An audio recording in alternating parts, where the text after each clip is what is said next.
और अगर हमारी एस्टेब्लिशमेंट ये समझती है कि ये लोग थक जाएंगे, 18 के इलेक्शन में हमने धांधली की और जमीयत के कारकुनों ने 4 साल तहरीक चलाई, आज फिर 2024 में उन्होंने इलेक्शन का जो नाटक रचाया, इनका ख्याल ये था कि शायद अब इनमें कोई दमखम नहीं होगा और अब ये हमारी धांधली पर एहतजाज करने के काबिल नहीं होंगे। लेकिन मैं उनको पैगाम देना चाहता हूं कि हमारे हर कारकुन ने रसूलुल्लाह सल्लल्लाहु अलैहि वसल्लम की इस तालीम को याद किया है, अल जिहाद मादिन इला यौमिल क़ियामा।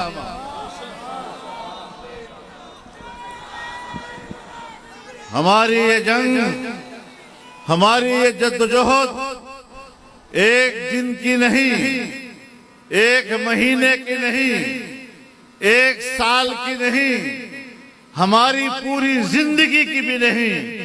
हमने अपने अकाबिर की अमानत को संभाला और इंशाअल्लाह हम दुनिया में नहीं भी होंगे, हमारे वारिस इस जद्दोजहद को आगे बढ़ाएंगे और जिहाद का सिलसिला जारी रहेगा। नारे तकबीर, सबीलुना सबीलुना, सबीलुना सबीलुना, लब्बैक लब्बैक, लब्बैक लब्बैक। मेरे दोस्तों, मेरी आंख मुफक्किर इस्लाम हजरत मुफ्ती साहब रहमहुल्लाह के गोद में खुली और मैं जानता हूं कि जब जमीयत उलमा का पहला मंशूर शाया हुआ, वो मंशूर गरीब का तर्जुमान था, वो मंशूर मुल्क की वहदत का ज़ामिन था, वो मंशूर सूबाई खुद मुख्तारी का और सूबों के हुकूक का मुहाफिज था, वो मंशूर पाकिस्तान पर अल्लाह की हाकिमियत का अलमबरदार बना और हमने यही दर्स सीखा है, मुल्क में निजाम होगा तो वही होगा जिसका तायुन आज मेरा आइन करता है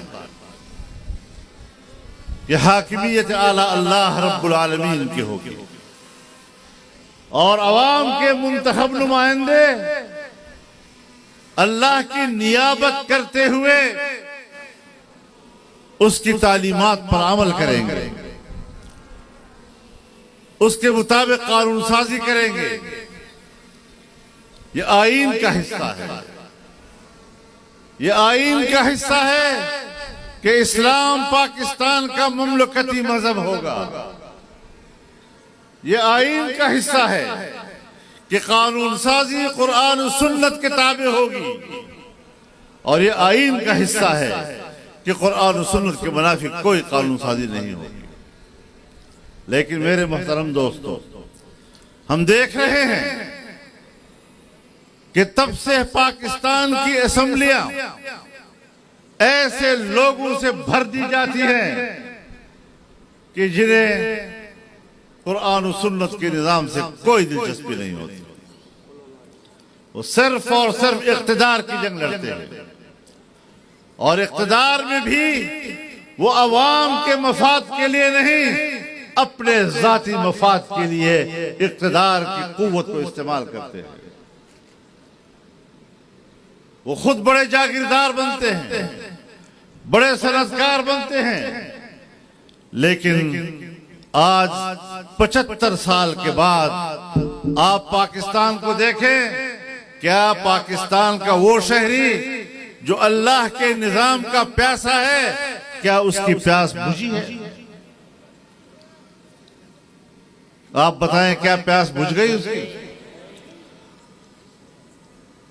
जब हम हुकूक की बात करते हैं और हर सूबे के हुकूक की बात करते हैं, और कभी ऐसा मौका नहीं आया कि सिंध के हुकूक की बात हो और हम आपके साथ शाना बशाना न खड़े हो।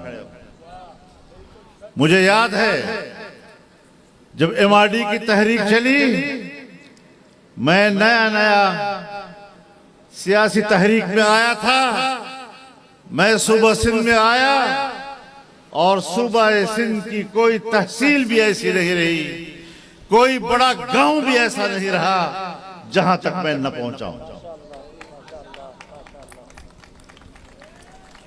और उस तहरीक में ये तमाम जमातें शामिल थी, जमीयत उलमा भी शामिल, कौम परस्त जमातें भी शामिल थी। हमने उस वक्त भी वो नारे सुने जब आप कहते थे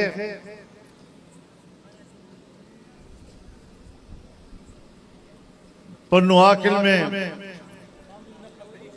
छावनी न खप्पे, तो हम छावनी न खप्पे के नारे में आपके साथ थे। लेकिन फिर वो छावनी बन गई।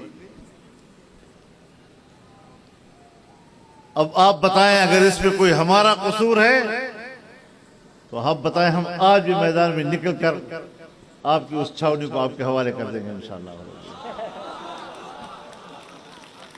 मैं उस वक्त से आपकी तहरीक का हिस्सा हूं। अब जजीरों की निगरानी करें, ये ना हो कि हम जजीरों के लिए लड़ते रहें और पता चले कि वो तो बिक चुकी है। मौलाना हैदरी साहब के बयान का असल मतलब यही था कि आपने अपने हक के लिए खड़े होना और हम आपके सिपाही बनकर आपके हक की जंग लड़ने के लिए तैयार हैं।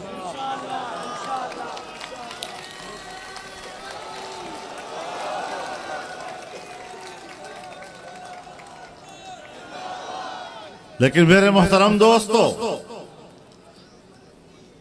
आज का ये जो जलसा हो रहा है और अवामी असेंबली के उन्वान से हो रहा है, ये इसलिए हो रहा है कि इंतखाबात के जरिए जो असेंबलियां वजूद में आई हैं वो जाली असेंबलियां हैं। सिर्फ ये नहीं कि वोटों में हेर फेर किया गया, ये नहीं कि वोट के बक्से तब्दील किए गए, बाकायदा असेंबलियां खरीदी गई हैं। सिंध की असेंबली से लेकर ऐवान सदर तक का सौदा हुआ।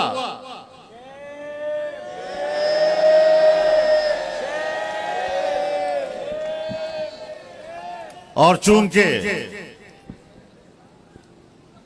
हम इनके लिए रुकावट बन सकते थे, हम उनके लिए खतरा थे, तब जमीयत को हरवाना ये उनके इन मकासद में शामिल था कि जमीयत अगर बड़ी कुव्वत के साथ, जितना अवाम का उसके साथ ताल्लुक है, वो असेंबलियों में आती है तो फिर हम न जजीरे बेच सकेंगे, न ऐवान सदर हासिल कर सकेंगे और न हम सूबे की असेंबली हासिल कर सकेंगे।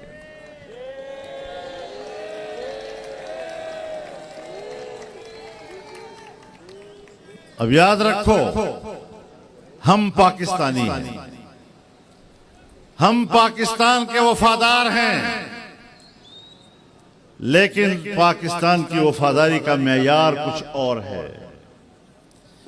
यहां मुल्क से वफादारी, अपनी मट्टी से वफादारी, इसकी कोई कदर कीमत नहीं है जब तक के आप एस्टेब्लिशमेंट के बूट नहीं चाटोगे। Shem Shem.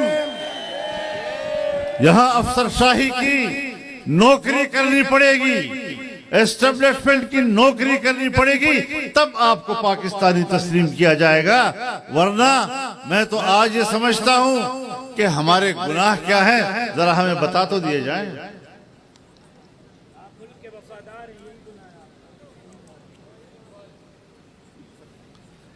और मैं बताना चाहता हूं, फैसले एस्टेब्लिशमेंट करती है। सूबा खैबर पख्तूनख्वा में जब पीपल्स पार्टी की हुकूमत थी और कबायली इलाकों में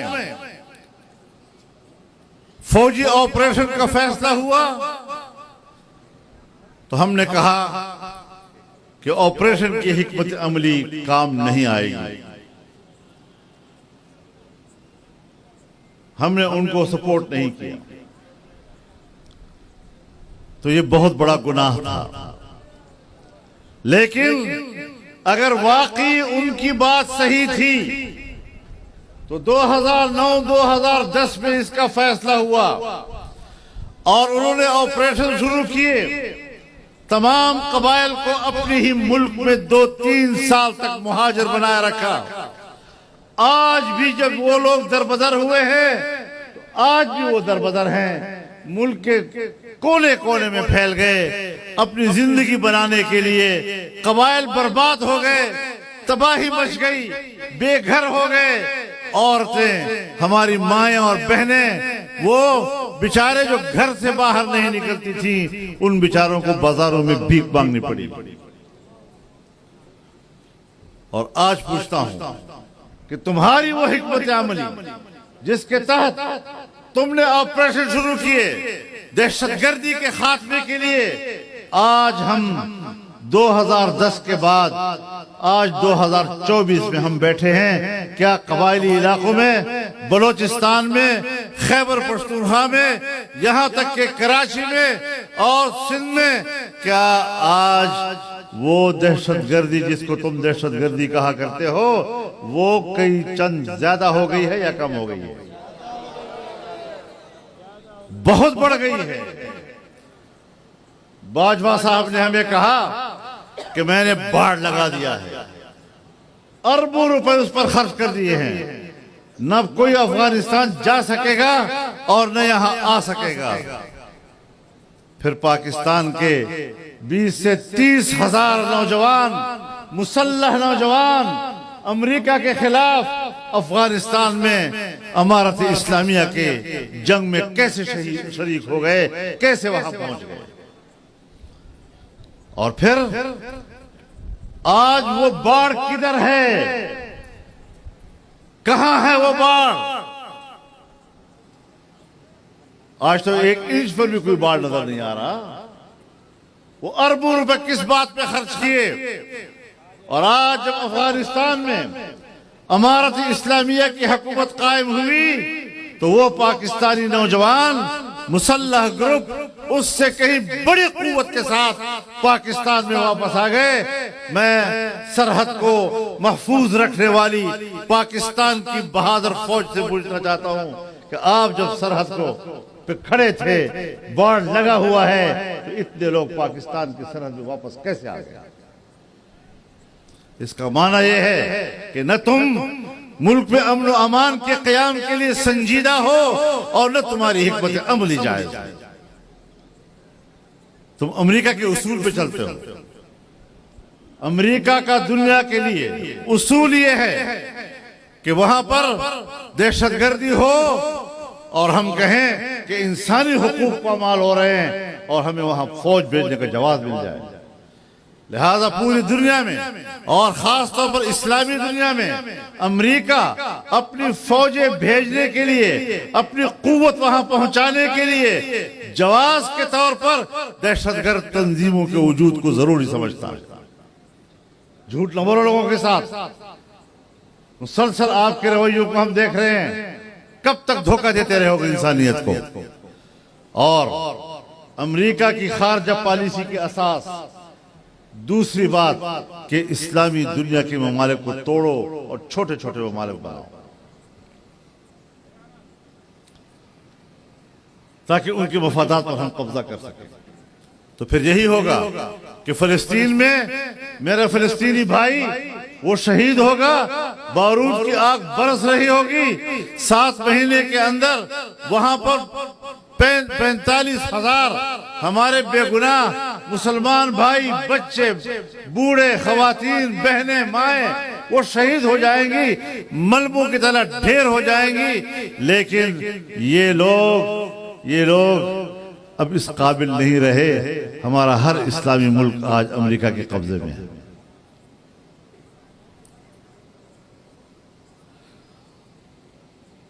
कहते हैं पाकिस्तान बड़ा मुल्क है, बिल्कुल बड़ा मुल्क।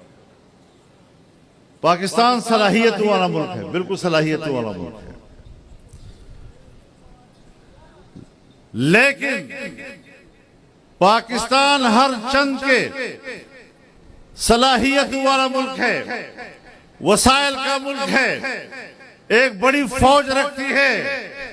लेकिन पाकिस्तान से तवक्को न रखी जाए जब तक ये एस्टेब्लिशमेंट पाकिस्तान की हुक्मरान है, सियाह सफेद की मालिक है। दुनियाई इस्लाम से कहना चाहता हूं कि पाकिस्तान से तवक्को मत रखो। जब इनकलाब लाएंगे और हम इस मुल्क के हुक्मरान होंगे, फिर इंशाअल्लाह पाकिस्तान अमली तौर पर आपके सारा बटोरा खड़ा होकर नारे तकबीर, जमीयत उलमा इस्लाम, सबीलुना सबीलुना, सबीलुना सबीलुना, तरीकुना तरीकुना, लब्बैक लब्बैक। हमारी जद्दोजहद महज असम्बलियों तक पहुंचना नहीं है। अब हमारी जद्दोजहद सिर्फ वजारतों तक पहुंचना नहीं है। हमारी जद्दोजहद अपने किसी एक आध हलके के हवाले से एहतजाज की तहरीक नहीं है। हम पाकिस्तान में एक आजाद पाकिस्तान के लिए, खुद मुख्तार पाकिस्तान के लिए, ताकतवर और इज्जत नफ्स के मालिक पाकिस्तान की जंग लड़ रहे हैं। और ये तहरीक जो चल रही है इंशाअल्लाह इस मंजिल को हासिल करेगी।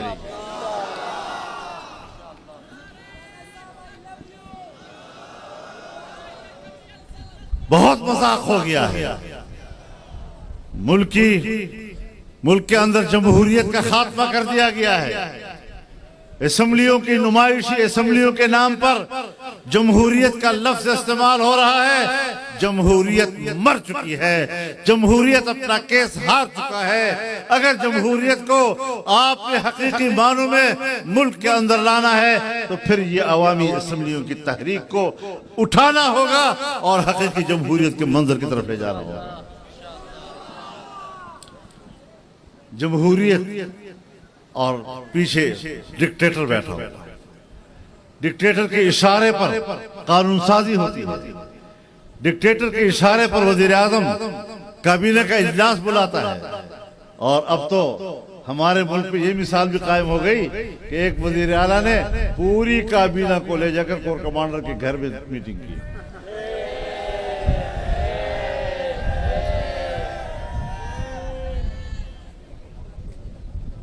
तो जहां पर इलेक्शन को कंट्रोल करते हैं फौज वाले, जब हुकूमत को कंट्रोल करते हैं फौज वाले, जनरल्स वो मुल्क को कंट्रोल करते हैं, मैं उनसे एक सवाल पूछ सकता हूं?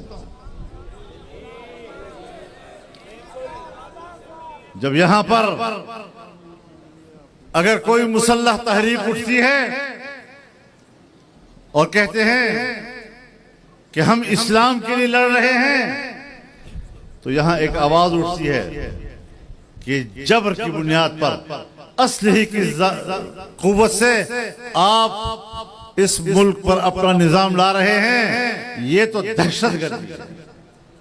यदि अपने हक के मुतालबे के लिए बंदूक उठाना, ये तो है दहशतगर्दी। और सिर्फ आप नहीं कहते, मैं भी इसको दहशतगर्दी कहता हूं। मैं भी इसके हक में नहीं हूं। लेकिन मैं आपसे पूछता हूं कि जब तुम मार्शल लॉ लगाते हो, वो रियासती दहशतगर्दी नहीं तो और क्या हुआ?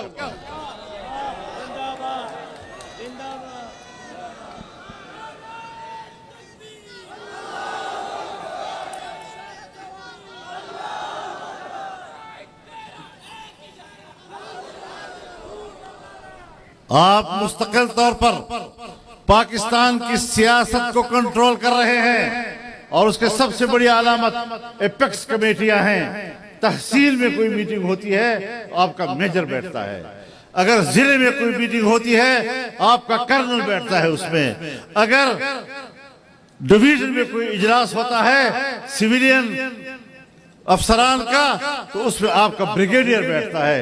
जब सूबे में कोई इजलास होता है, सूबाई हुकूमत करे, इंतजामिया करे, तो आपका कोर कमांडर उसमें बैठता है। विफाक की सतह पर हुकूमत का कोई इजलास हो तो फिर आपके एपेक कमेटी के नाम पर आर्मी चीफ बैठता है। आप बताएं कि आप सिविल इंतजामिया के तमाम फैसलों को हर सतह पर अपने कंट्रोल में नहीं रखते? ये क्या है फिर इसके अलावा? ये है क्या इसके अलावा? लिहाजा अब मसला सिर्फ इलेक्शन का नहीं है, पूरे तौर अतवार को तब्दील करना होगा।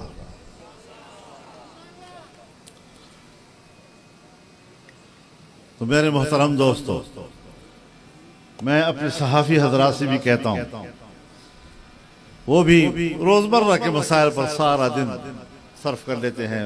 हमारे जो चैनल्स हैं जब उनको देखते हैं, कोई पता नहीं होता मुल्क और दुनिया किधर जा रही है। वो फलाना उन्होंने ये जुमला कह दिया, उसने इस तरह हंसा, वो उसको हंसा, वो इस तरह रोया, वो उस तरह रोया, और वो क्यों रोया, वो क्यों कमरे से बाहर निकला, क्यों कमरे के अंदर गया, इससे बढ़कर कोई तबसरा नहीं है। क्यों? माफ फरमाइए, बड़े अदब और एहतराम से कहना चाहता हूं कि आज जर्नलिज्म नहीं है, आज जर्नलिज्म की जगह कर्नलिज्म ने ले ली है।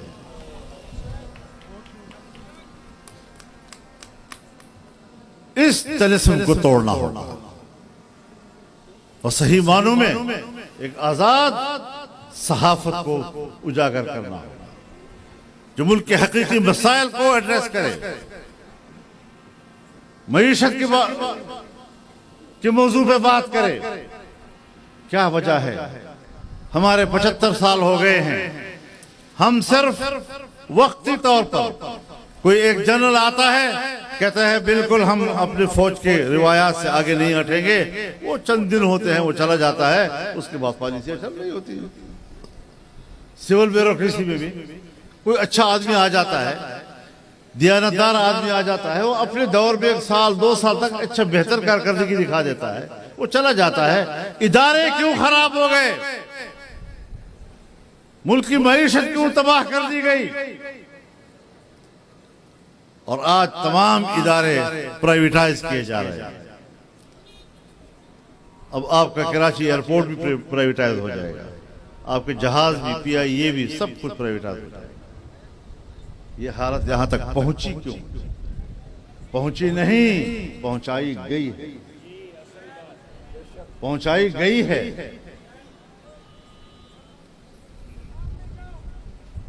कई सालों से यूरोप के कितने ममालिक हैं जहां पर PIA का उतरना ममनू है? क्यों ममनू कर दिया गया? कुछ गलतियां आपसे हुई। आज भी हमारा मुल्क जरी मुल्क होने के बावजूद गरीब आदमी आटे को रो रहा है, गंदम को रो रहा है, भीख मांग रहा है, भूख के मारे बिलबिला रहा है, बच्चा उसका भूखा है। ये हालत क्यों 75 साल तक आज हम नीचे चले गए हैं? लतीफ भाई ने कहा कि 45 लाख बच्चे सिंध में स्कूल में नहीं जा रहे, तो मैं उन्हें कहना चाहूंगा कि आपके पास अगर इलाज नहीं है तो इसका इलाज हमारे पास है।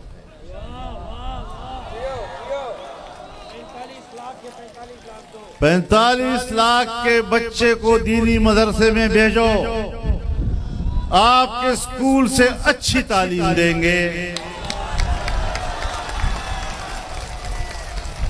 आपके बच्चे को मुफ्त तालीम देंगे, मुफ्त किताबें मिलेंगी, आपके बच्चे देहात से दूर पैदल जाए और वापस आए नहीं, हर बच्चे को हॉस्टल में मुफ्त जगह मिलेगी, मुफ्त बिजली मिलेगी और मुफ्त खाना मिलेगा।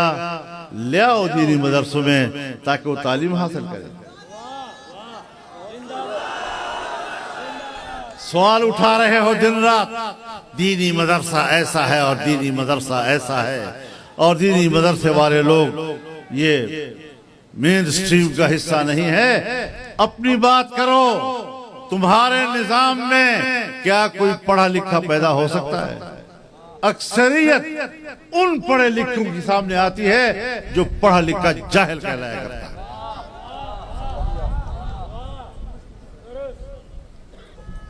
तालीमी मेयार गिरा दिया है, फनी तालीम खत्म हो गई और सिर्फ चंद कॉलेजेस हैं, सिर्फ चंद कॉलेजेस और चंद स्कूल।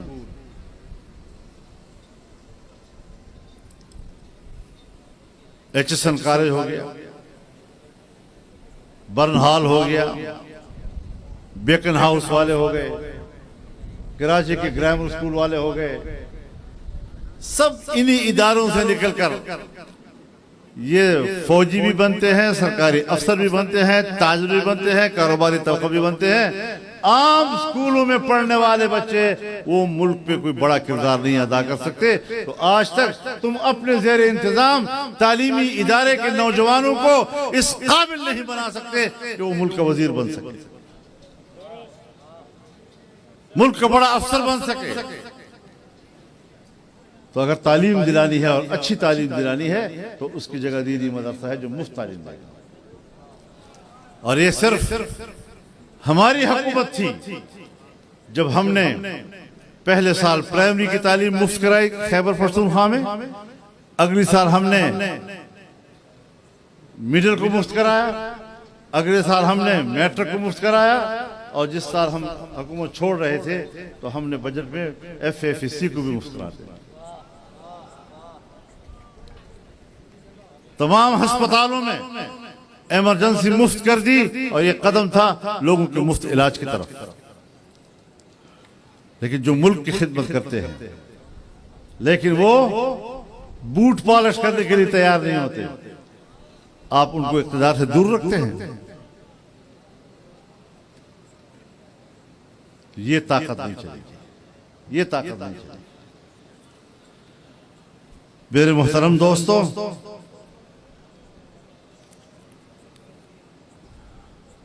पाकिस्तान के डिक्टेटरों की तारीख जो हमें मालूम है, जब एक जनरल ने मुल्की इक़्तिदार पर कब्जा किया और सदर मुमलिकत बना, अपने चंद सालों की हुकूमत में उसने अपने 5 वज़ीर आज़म तब्दील किए। सियासी इस्तेहकाम नहीं होने देना मुल्क में। महल्लाती साजिशों के जरिए से इक़्तिदार बदलते रहे, रोजाना नया वजीर बदलता रहा, और ये कहते थे कि हम तो इंडिया वाले हमें ताना देते थे कि वज़ीर आज़म, मैं तो दिन में इतने धोतियां तब्दील नहीं करता जितना पाकिस्तान वज़ीर आज़म तब्दील कर लेता है।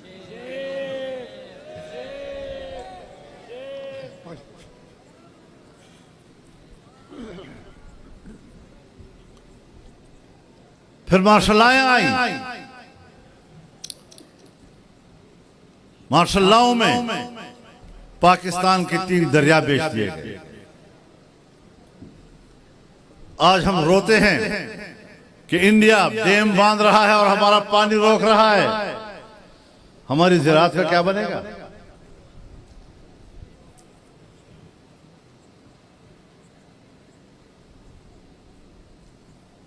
इकहत्तर तक मार्शल लॉ रहा, 77 में फिर मार्शल लॉ, 11 साल मार्शल लॉ रहा, 99 में फिर मार्शल लॉ, और जब तक मुशर्रफ था वो मार्शल लॉ ही रहा। तो आपकी हुकूमतों ने मुल्की इदारों को कमजोर किया। जब इदारे कमजोर होते हैं, कारकर्दगी कमजोर हो जाती है, नताइज कौम के सामने नहीं आ सकते, कौम उसकी सजा भुगतती है जो आज भुगत रही है।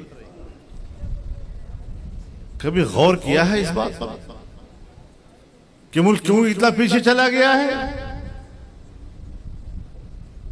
एस्टेब्लिशमेंट से अर्ज करना चाहता हूं कि अपना वतीरा तब्दील करो। कहते हैं मुझे पता है मेरे कानून का दायरा क्या है, मैं अपने इख्तियारात के हुदूद को जानता हूं। मुझे यकीन है आप इख्तियारात के हुदूद को जानते हैं, और मुझे भी पता है कि आप इख्तियारात के हुदूद को जानते हैं। मैं इनकार नहीं कर रहा, लेकिन आप अपने इख्तियारात के हुदूद से जो तजावुज करते हैं वो उस हुदूद से कई गुना ज्यादा होता है। उसको भी देखा है कभी? ये अवाम की हुकूमत नहीं होती, ये अवाम की सोच नहीं हो सकती। और हम आज देख रहे हैं, हमने ये सोचा था और हमने जंग लड़ी इसके लिए कि पाकिस्तान को यहूदी इक्तिसादी नेटवर्क का हिस्सा बनाकर हमारी मईशत उनके पंजे में दी जा रही है। ये जंग हमने लड़ी।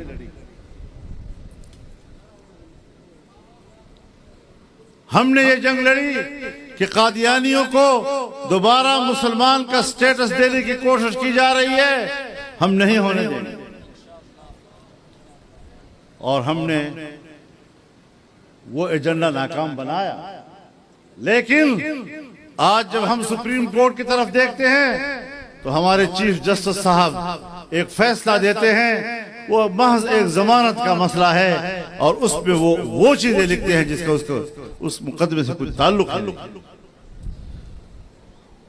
और फिर कहते हैं कि इनको तो तबलीग का भी हक है और इनको तो सबका हक है।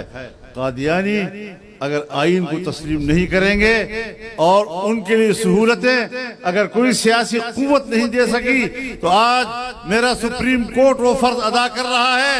मैं वाज़ेह पैगाम देना चाहता हूं कि सुप्रीम कोर्ट के इस तरह के फैसलों को हम जूते के नोक पर रखेंगे और किसी तरह उसको तस्लीम नहीं किया जाएगा।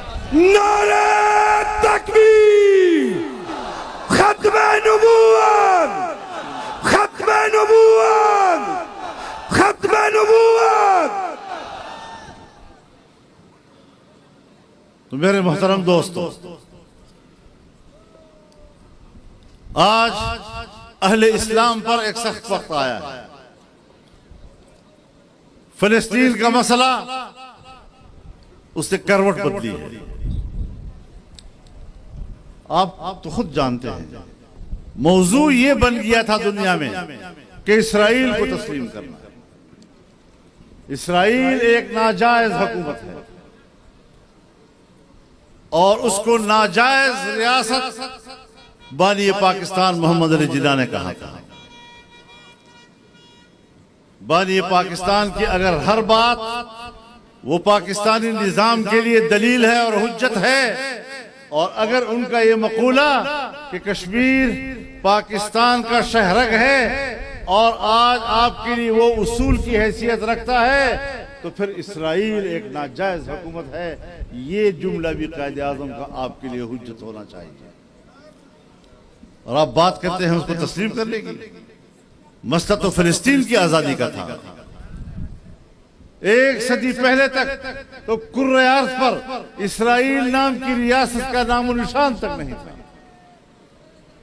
और आज 1967 की जंग के बाद अरब दुनिया की जमीनों पर कब्जा करके, उनके इलाकों पर कब्जा करके, ये बात अक़वाम मुत्तहिदा ने तस्लीम की और अक़वाम मुत्तहिदा ने करारदाद पास की कि ये इलाके मुतनाज़ा हैं और इसराइल को इन इलाकों से निकल जाना चाहिए। जिस तरह हम कहते हैं कि अक़वाम मुत्तहिदा की करारदाद है कि कश्मीर से इंडिया की फौजें निकल जाएं, बिल्कुल उसी तरह अब ये इलाका मुतनाज़ा है।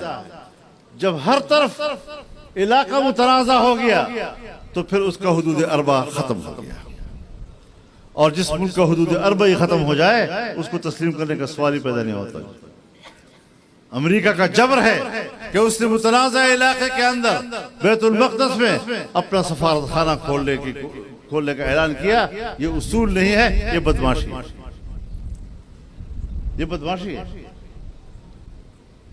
लेकिन जिस फिलिस्तीन की आजादी की बात करते हैं हम, और मसले के रुख को फिलिस्तीन की आजादी के उन्वान की तरफ तब्दील करना है, वो आज इस वक्त हमास के हमले के बाद जो भी इक़दाम हुआ है, ये फिलिस्तीन की आज़ादी की तरफ पहला कदम है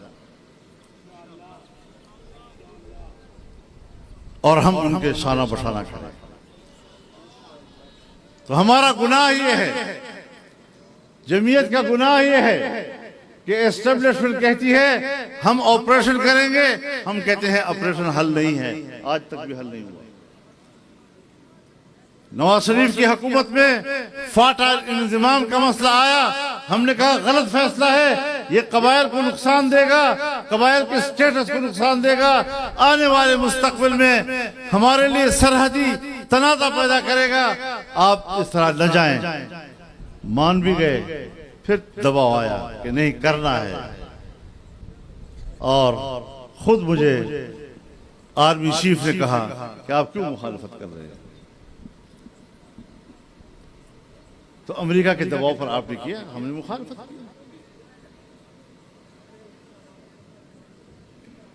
फिर शहबाज शरीफ साहब की हुकूमत में आपने रेकोडेक के हवाले से जो बलूचिस्तान का हक है कानून साजी की, और हमने सोचा कि ये सूबाई हक में मुदाखलत है, सूबाई इख्तियार में मुदाखलत है। हमने काबीना से भी वॉकआउट किया, हमने असेंबली में वोट इस्तेमाल नहीं किया। तो अब आप मुझे बताएं कि जब हम अपनी राय के मुताबिक सही फैसला देंगे और आप बाहर की कुव्वतों के दबाव पर हर कीमत पर कानून साजी करेंगे, बैनुल अक़वामी मफादात के लिए करेंगे, और मेरा मौक़िफ़ पाकिस्तानी मफाद के लिए होगा, पाकिस्तान के सूबों की मफाद के लिए होगा, अवाम के मफाद के लिए होगा, तो हमें सजा दी जाएगी कि आपको इक़्तिदार में नहीं आना चाहिए, असेंबली में आपको नहीं आना चाहिए। मेरा गुनाह क्या है? यही गुनाह था कि मैंने हमास की हिमायत का ऐलान किया और मैं हमास की क़यादत के लिए कतर चला गया, और उनके साथ मेरी तस्वीरें आई तो हंगामा खड़ा हो गया, और अमेरिका बहुत नाराज हुआ क्योंकि वो तो इसराइल को सपोर्ट करता था, हमास तो उसके खिलाफ लिए दहशतगर्द तंजीम थी, हमारी मुलाकात दहशतगर्द तंजीम से हो गई। तो ये बात कि मैं उम्मत मुस्लिमा के एक सही मौक़िफ़ की हिमायत करूं, लेकिन अमेरिका को वो नापसंद है, मेरी एस्टेब्लिशमेंट अमेरिका के तरजीहात को कबूल करती है, और मैं एक मुसलमान की आज़ादी की बात करता हूं, मुझे उसकी सजा दी जाती है। नारे तकबीर, मुर्दाबाद मुर्दाबाद, मुर्दाबाद मुर्दाबाद। मेरे मोहतरम दोस्तों, हमारा गुनाह क्या है?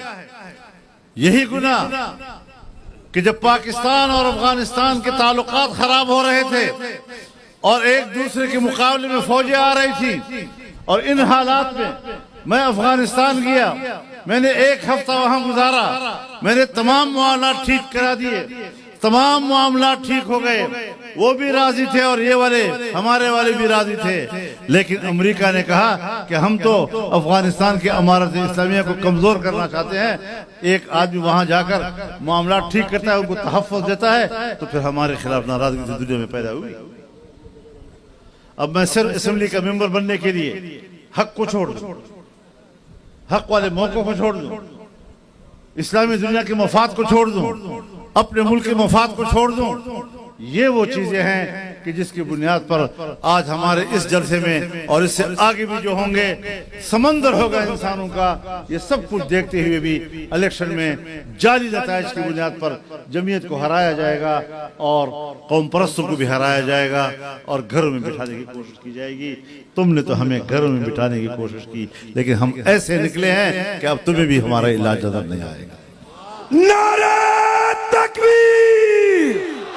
आप कहे अवामी, अब फैसला होगा, अब मैदान सजेगा, अब असेंबली चलेगी, अब फैसला होगा। इक्तिसादी तरक्की कैसे होगी जब आप खुद मुल्क के अंदर दहशतगर्दी को फरोग देना चाहते हैं? आपने 25 साल तक दहशतगर्दी के खिलाफ जंग की, नतीजे में दहशतगर्दी और बढ़ गई। तुमने सिंध में डाकुओं के खिलाफ ऑपरेशन किए, वो ऑपरेशन के नतीजे में डाकुओं का राज बन गया। ये होती है पॉलिसी। इस तरह हुकूमतें सोचती हैं कि ऊपर ऊपर से कौम से कहो कि हम डाकुओं के खिलाफ ऑपरेशन कर रहे हैं और अंदर अंदर से उनको भत्ते देते रहो।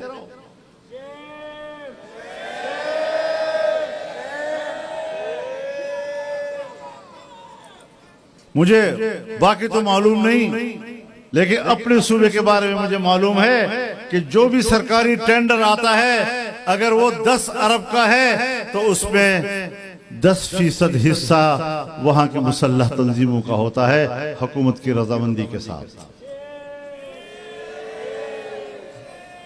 आप उनको अपने सरकारी फंड में से 10% उनको हवाले करें, ये दहशतगर्दी को सपोर्ट नहीं है। लेकिन अगर एक गरीब आदमी के घर पर बड़े बड़े लम्बो बालों वाले और मूछों वाले मुसल्लह बंदूकों के साथ घर में आ जाएं और कहें हमें जरा चाय पिलाओ, वो बेचारा चाय नहीं पिलाएगा तो क्या करेगा?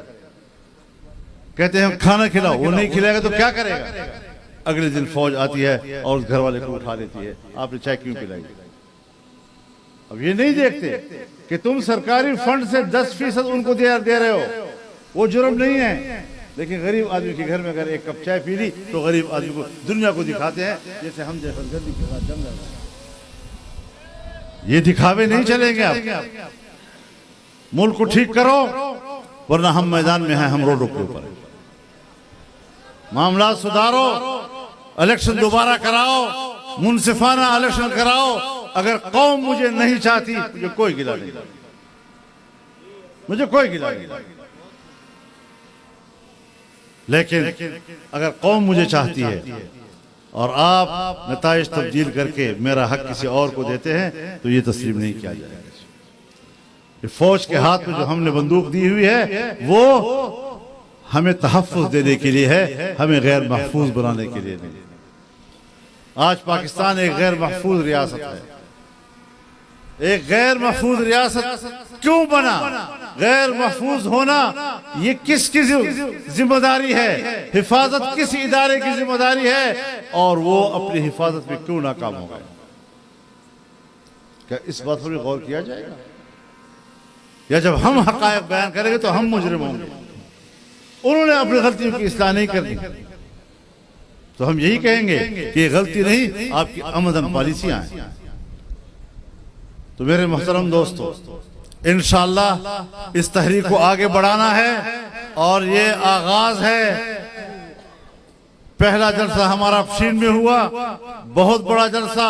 हरचंद के वहां बारिशें थी, रास्ते बंद थे, लेकिन फिर भी अवाम का एक जबरदस्त सैलाब वहां आया। और आज कराची में सूबे सिंध के अवाम का ये समंदर, और अगला मरहला इंशाअल्लाह पेशावर में होगा। बाकी बातें फिर वहां पेशावर में करेंगे।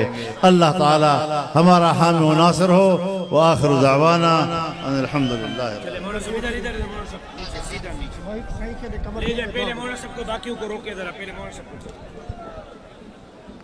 भाईजान, आप सबको दोनों हाथों से सलाम, आपका शुक्रिया अदा करता हूँ।